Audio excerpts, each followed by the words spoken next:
Justice Athar Minallah ने लिखा कि मुल्ज़िमान के इंतखाबात के दौरान रिहाई ही असल इलेक्शन को यकीनी बनाएगी। साइबर केस की समाअत के बाद आज पीटीआई की लेवल प्लेइंग फील्ड के लिए दरख्वास्त की भी समाअत हुई। जस्टिस अतहर मिनल्लाह ने इलेक्शन कमीशन में बरहमी का इजहार करते हुए कहा कि इस वक्त तो इलेक्शन कमीशन का सारा फोकस इंतखाबात की शफ़ाफियत पर होना चाहिए, लेकिन पूरा इलेक्शन कमीशन अडियाला जेल जाकर तौहीन कमीशन की कार्रवाई करता है। मौजूद जज ने कहा कि इलेक्शन कमीशन तो खुद दरख्वास्त गुजार के इल्जामात को साबित कर रहा है कि लेवल प्लेइंग फील्ड नहीं है। इस केस के तहरीरी हुक्मनामे में बेंच ने करार दिया कि जमहूरियत की कामयाबी के लिए वोटर्स को इंतखाबी अमल पर एतमाद होना चाहिए। इंतखाबी प्रोग्राम में खलल डाले बगैर इलेक्शन कमीशन शिकायत दूर करे।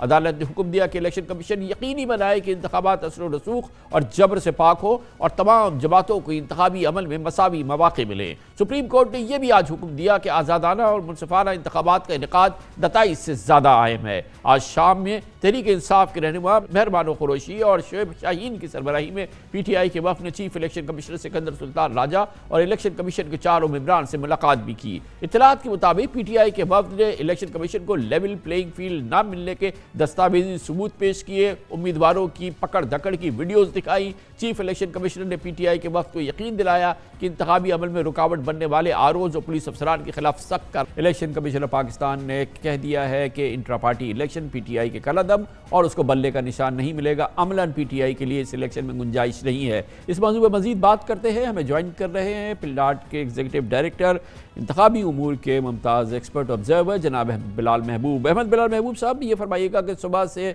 सुप्रीम कोर्ट ऑफ पाकिस्तान तो कह रही थी कि कोई लेवल प्लेइंग फील्ड नहीं है, हालात में जो है वो बेहतरीन आनी चाहिए, इलेक्शन कमीशन को अहकामात, आईजीज़ को खतूत, गोया के पीटीआई को जो शिकायत हैं, जो माहौल है, उस हवाले से कोई रिलीफ मिले। मगर ये जो आज अभी इस फैसला आ गया है इलेक्शन कमीशन ऑफ पाकिस्तान का, इसने तो पीटीआई के प्रॉस्पेक्ट्स को बिल्कुल इस पर पानी फेर दिया है। वो अपने नाम से इलेक्शन नहीं लड़ पाएंगे, उनके लिए बल्ले का निशान नहीं है। ये तमाम सूरत हाल जो है ये पीटीआई के लिए का चैप्टर क्लोज हो गया इस इलेक्शन में, या अभी उसके लिए गुंजाइश है? बहुत शुक्रिया कामरान साहब, ये एक बहुत बड़ा सेटबैक तो है, लेकिन मैं नहीं समझता कि इससे उनका दरवाजा बंद हो गया है।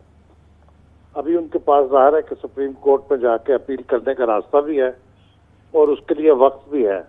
मगर अहमद बिलाल साहब, ये हाई कोर्ट के रास्ते जा सकते हैं या बराह रास्त भी सुप्रीम कोर्ट जा सकते हैं? मैंने कानून इस वक्त मेरे सामने में रिफ्रेश नहीं है, लेकिन मेरे ख्याल में सीधा सुप्रीम कोर्ट जाना होगा इस फैसले के खिलाफ। मुझे जहाँ तक याद पड़ता है। अच्छा, और अगर सुप्रीम कोर्ट से रिलीफ ना मिले तो आज के इलेक्शन कमीशन के फैसले के बाद तो पीटीआई को बल्ले का निशान भी नहीं मिलेगा और उनके इंटर पार्टी कलदम हो गए इलेक्शन, तो और क्या असरात होंगे? मतलब वो कि पीटीआई के नाम से इलेक्शन लड़ सकते हैं आप, मगर बल्ले का निशान नहीं होगा, या पीटीआई के नाम से भी इलेक्शन नहीं लड़ सकते? और क्या असरात होंगे? नहीं, आप पीटीआई के नाम से भी इलेक्शन नहीं लड़ सकते, इसलिए कि पीटीआई बहैसियत एक पार्टी के अब उसकी एनलिस्टमेंट इलेक्शन कमीशन के पास खत्म हो गई है। गोया के बगैर सुप्रीम कोर्ट में रेफरेंस बाकायदा दाखिल किए हुए पीटीआई जो है वो इंतखाबी सियासत से बाहर हो गई है और एक कलदम जमात बन गई है। नहीं, कलदम जमात नहीं है, वो जमात अपनी हैसियत में कायम रहेगी, लेकिन वो एक इसलिए रजिस्ट्रेशन खत्म हो जाती है। वो पुराने जमाने में होता था, रजिस्ट्रेशन की रिक्वायरमेंट नहीं है, एनलिस्टमेंट है, और एनलिस्टमेंट का इफेक्ट सिर्फ इतना है कि आपको इंतखाबी निशान नहीं मिलता।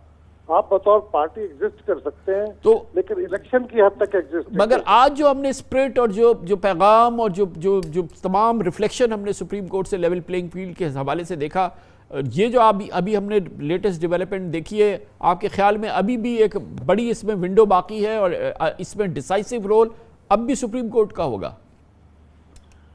जी बिल्कुल, मेरे ख्याल में सुप्रीम कोर्ट के अंदर इसको इलेक्शन कमीशन को अपना केस प्रूव करना पड़ेगा, और मुझे लगता है कि उसमें इक्वल चांसेस हैं कि ये रिलीफ मिल जाए पीटीआई को। आज खासतौर पर फैसले की रोशनी में जो स्पिरिट नजर आई, उससे तो मुझे ये लगता है कि इनको रिलीफ मिलने के चांसेस काफी। बहुत बहुत शुक्रिया जनाब अहमद बिलाल महबूब की, आपने राय सुनी है। पाकिस्तान तहरीक इंसाफ की अब क्या हिकमत अमली है ये हमें बताएंगे पाकिस्तान तहरीक इंसाफ के बानी रुकन, पाकिस्तान के नामवर कानून दान, साबिक सदर सुप्रीम कोर्ट बार एसोसिएशन जनाब हामिद खान। खान साहब, बहुत बड़ा स्ट्राइक बैक किया है एक तरह से इलेक्शन कमीशन ऑफ पाकिस्तान ने। आज सुबह का जो सुप्रीम कोर्ट का माहौल था और उसमें जो पीटीआई के लिए कोई साय ऑफ रिलीफ और कुछ माहौल बेहतरी नज़र आ रही थी।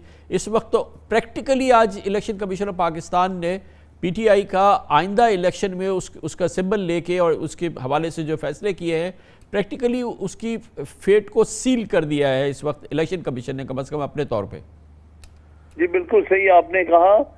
इससे बड़ी ज्यादती और नाइंसाफी क्या हो सकती है कि एक नेशनल पार्टी को, जिसने 2 नेशनल इलेक्शन जनरल इलेक्शंस लड़े हैं एक निशान पर, उस निशान से उसको महरूम किया जाए। तो इसका मतलब ये है कि आप चाहते हैं कि उस पार्टी को बाहर कर दिया जाए और उनको बाहर करके इलेक्शन कराए जाएं, जो कि काफी अरसे से मुख्तदर ताकतों की ये कोशिश नजर आ रही थी कि पीटीआई को किसी न किसी तरह से इस इलेक्शन से बाहर किया जाए। और बड़े अफसोस की बात है कि इलेक्शन कमीशन ने इतनी बड़ी ज्यादती और नाइंसाफी, उन्होंने तो जो करना था किया। खान साहब, आप लोग क्या करेंगे? जाहिर है हम इसको चैलेंज करेंगे और फिर फॉर करेंगे। कहाँ करेंगे चैलेंज सर?